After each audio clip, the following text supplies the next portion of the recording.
لە ناکاو دوو دەنجی بەهێزی یەک لە دوای یەک خەڵکی نیویۆرکی شڵەژاند. کەس نەیدەزانی چی ڕوودەدات تاوەکو ئەو کاتەی سەریان بەرز کردەوە و ئاگری تاوەرەکانی ناوەندی بازرگانیان بینی. ئەو ڕۆژە چیرۆکێک دەستی پێکرد هێشتا ئازار و لێکەوتەکانی بەردەوامن.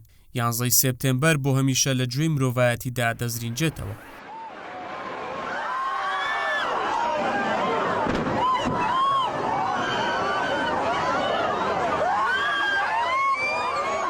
هێرشەکەی 11 سپتێمبەر لە ڕێگەی تیمێکی ڕێکخراوی ئەلقاعیدەوە ئەنجامدرا. تیمەکە لە 19 کەس پێکهاتبوون. شارەزای فڕۆکەوانیان تێدا بوو. 4 فڕۆکەی بازرگانی مەدەنیان ڕفاند و بەرەو ئامانجەکانیان ڕۆیشتن.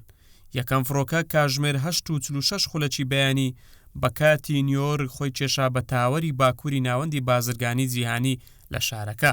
فڕۆکەی دووەم کاژمێر 9.3 خولەکی بەیانی خۆی کێشا بە تاوەری باشووری ناوەندی بازرگانی جیهانی و دوایینی و کاژمێر فڕۆکەی سێم خۆی کێشا بە باڵەخانەی پنتاگۆن لە واشنتۆن. فڕۆکەی چوارەمیش بە ئامانجەکەی نەگەیشت و لە پێنسیلڤانیا تێکشکێندرا.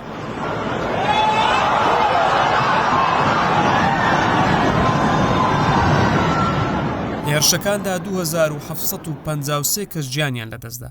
ساڵانە لە 11 سپتێمبەردا لە شوێنی ڕووداوەکە یادی دەکرێتەوە. پێشچەند ڕۆژێک ناسنامەی دوو قوربانی هێرشەکە لە ڕێگەی پشکنینی DNA-ەوە ئاشکراکرا. ئەم پرسە بۆ بەڕەخنەیەکی جددی لە دەسەڵاتداران کە دوای 22 ساڵ هێشتا 1104 قوربانی هێرشەکە نەناسێنراونەتەوە. ئیریک ئادامس سەرۆکی شارەوانی و نووسینگەی گەورە پزیشکانی توێکاری نیویۆرک ڕایگەیاند توانراوە 1646 قوربانی بناسرێتەوە. ئەو دوو قوربانیەشی تازە ناسێنرانەوە هاوسەری یەکدی بوون. ئەو دەڵێت هیواخوازی ناسنامەی قوربانیان ئاشکرا بکرێن بۆ ئەوەی ئارامیەک بە کەسوکارەکانیان بدرێت. ئێمە هەموو هەوڵێکی خۆمان خستووەتە گەڕ بۆ ئەوەی تەواوی قوربانیانی سەنتەری بازرگانی بە کەسوکاریان بدرێنەوە. پرۆسەی پشکنین و ناسینەوەی قوربانیەکان خاوە. ساڵی 2021 قوربانیەک ناسێنرایەوە. دوای ئەو ماوەیە پێشچەند ڕۆژێکیش دوو قوربانی دیکە ناسێنرانەوە.